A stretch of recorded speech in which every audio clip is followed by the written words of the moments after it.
माझं नाव प्रियांका प्रमोद पवार. हे माझं माहेर आहे. मिरवणे. वाघजाई देवी माझी माहेरची देवी आहे. सासर माझं नेवरे आहे. राहते मी मालाडला, मुंबईला.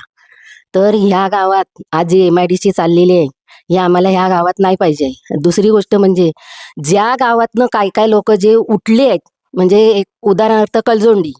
कलजोंडी गाव, सुंदरवाडी, जे धरण आपल्याला बांधलं आणि तिथून पाणी सुरुवात केली आम्हाला या गावात. त्या गावाला आज तेवढ्या तेवढ्यापुरती थोडी थोडीशी जागा देऊन आज त्यांची हालत काय झालेली आहे. तर हा तुमचा एवढा गाव आमचा जर इथून कुठे गेले उठून, तर तुम्हाला जागा देतील घरापुरती. त्या जागेत तुम्ही काय करणार? तुम्हाला झाड नाही, माड नाही, खाणं नाही, पाणी नाही, काय मिळणार नाही. तुम्हाला बिस्लरीच्या बाटल्या आणून पाणी पिवावं लागेल. हा, त्यासाठी आमचा हा गाव, मिरवणे गाव, उठवायचा नाहीये. दुसरी गोष्ट म्हणजे वाघजाई देवीला तर हातच लावायचा नाहीये. आम्ही तिथे महिला आडव्या राहू, झोपून जाऊ.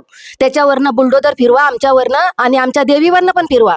त्याच्यानंतर तुमचं काय काय व्हायचं ते होईल. अगर नाही व्हायचं तर नाही होणार. बस, दुसरं काही नाही.